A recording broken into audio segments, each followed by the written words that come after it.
اللي جواك مش مسلم ولا مسيحي، ده كافر، وعلشان يطلع محتاجين نعمل كام حاجة الأول. أولا، أول ما خبطت على الباب اتفتح لوحده.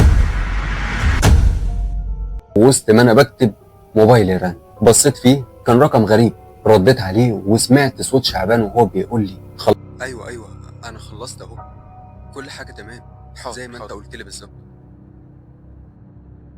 انا جاي على طول.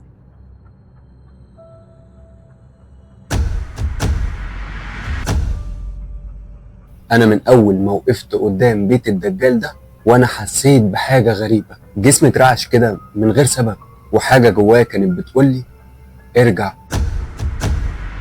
بس انا قلت لا، مفيش قدامي حل تاني اصلا. خبطت على الباب وفضلت واقف مستني.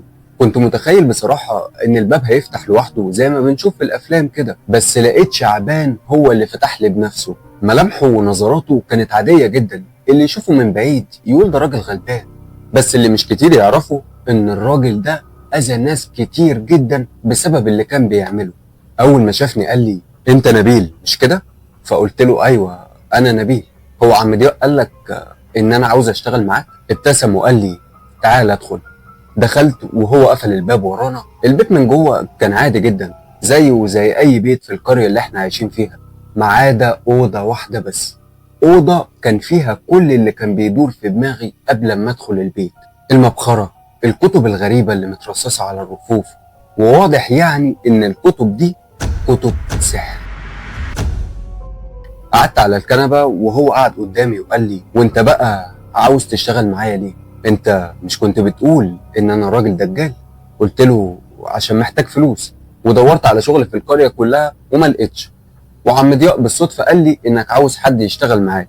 ابتسم اكتر وقال لي ماشي يا نبيل، بس الشغل عندي ليه قواعد مهمة جدا لازم تمشي عليها. اولا كده كل اللي بيحصل هنا ما يطلعش بره، واللي اقوله يتسمع من غير ولا كلمة. تمام؟ ما كنتش عارف اقول له ايه بصراحة غير حاضر. لقيته قال لي قوم روح يا نبيل، وبكرة زي دلوقتي تكون عندي. انا ما صدقت اصلا ان هو قال لي كده. قمت من مكاني، بس قبل ما اطلع من البيت لفيت وقلت له هو انا هاخد فلوس كام يا عم شعبان؟ ضحك وقال لي كويس انك بتفكر في الفلوس، واطمن هديك فلوس كتير قوي. خدت بعضي وطلعت على البيت، وتاني يوم رحت له في نفس الميعاد. كنت فاكر ان المقابلة هتبقى زي امبارح كده، ولكن الموضوع طلع مختلف تماما، وحصل اللي انا كنت خايف منه. اولا، اول ما خبطت على الباب اتفتح لوحده. دخلت وانا بسمي الله وبصيت جوه كده يمين وشمال، ولكن ما لقيتش حد. دخلت وقفلت الباب ورايا، وقفت في نص البيت وفضلت انده عليه يا عم شعبان يا عم شعبان، بس ما كانش بيرد. ومره واحده سمعت صوت جاي من الاوضه اللي كنا فيها امبارح. قربت منها وخبطت على الباب، وبرضه اول ما خبطت على باب الاوضه دي الباب اتفتح لوحده. دخلت الاوضه لقيت شعبان قاعد قدامي على الكرسي الكبير اللي متعود دايما يقعد عليه، وكان في واحده ست قاعده قدامه على الكنبه، او لا هي مش قاعده، هي كانت نايمه على الكنبه. كانت نايمه على ظهرها وعينيها مفتوحه وبيضه كلها. شعبان بصلي وقال لي بصوت واطي اقفل الباب وتعالى اقعد هنا. كان بيشاور ان انا اقعد على الارض. قفلت الباب ورحت قعدت على الارض مكان ما قال من غير ولا كلمه. دقيقه بالظبط ولقيته غمض عينيه وفضل يقول كلام غريب كده، كلام مش مفهوم، كلام كان عامل زي الطلاسم. ومره واحده صوته اتغير، مش ده الصوت اللي كان بيكلمني امبارح ولا اللي كان لسه بيكلمني بيه من شويه، ده صوت تخين كده وكله رعب.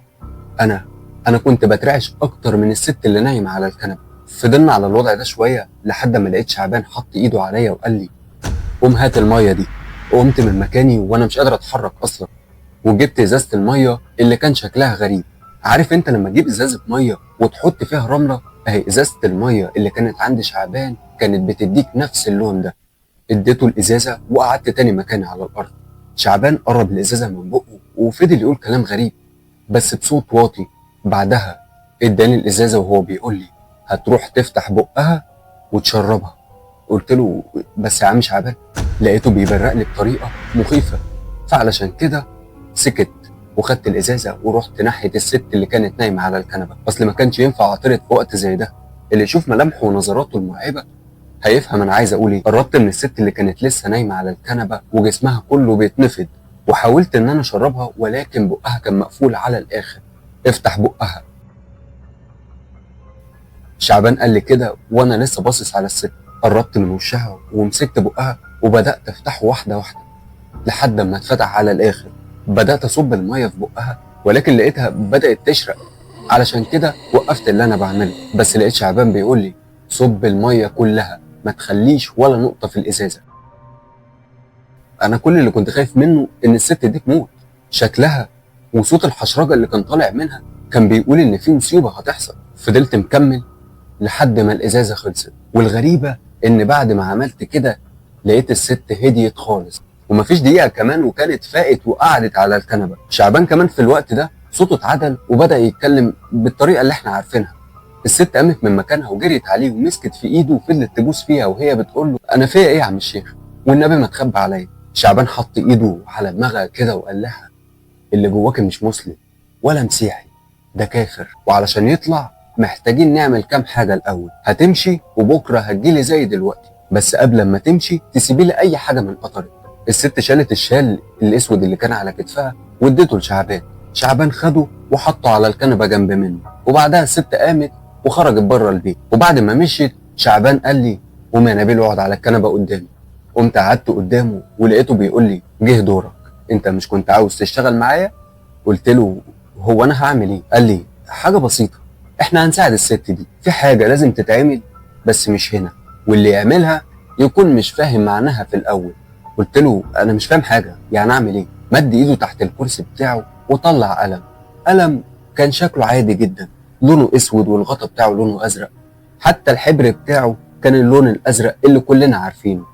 اداني القلم وهو بيقول لي القلم ده انت هتاخده وهتطلع على بيتك، هتجيب ورقه وهتكتب اللي هقولك عليه بالظبط، وبعد ما تخلص هتجيب الورقه والقلم وتجيلي. لقيته طلع ورقه وقلم تاني غير اللي هو اداهولي، وفضل يكتب قدامي كلام غريب، مربعات كده وارقام ملهاش اي علاقه ببعض اصلا. وبعد ما خلص قال لي الورقه دي هتحفظها في خلال 11 دقيقه بالظبط، وبعدها هتحرقها وهتطلع على بيتك وتكتب زيها بالظبط، بس خلي بالك حرف زيادة حرف أقل، رقم زيادة رقم أقل، الموضوع مش هيعدي على خير. مسكت الورقة وبدأت أحفظ الشكل اللي قدامي، وفي خلال 10 دقايق بالظبط كنت حفظتها.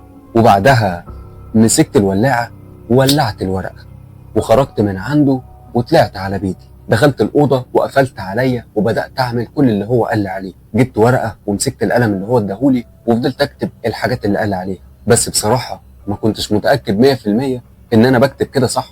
ووسط ما أنا بكتب موبايلي رن، بصيت فيه كان رقم غريب. رديت عليه وسمعت صوت شعبان وهو بيقول لي خلصت ولا لسه؟ قلت له ايوه انا خلصت اهو. خلصت الورقه وخدتها وطلعت على بيته. خد مني الورقه وبص فيها وقال لي خلاص كفايه عليك كده النهارده، انت تروح تروح ترتاح وبكره نبقى نكمل. وطلع فلوس من جيبه واداهاني. خدت منه الفلوس وطلعت على البيت واترميت على السرير من كتر التعب. بس قبل ما اغمض عينيا لقيته بيرن عليا. رديت عليه ولقيته بيقول لي انت كتبت ارقام غلط يا نبيل، الست اللي كانت تعبانه هتخف من اللي هي فيه، بس المشكله في اللي هيحصل لك انت، لان اللي عليها مش هيسيبك في حالك. ولسه هرد عليه لقيت النور قطع.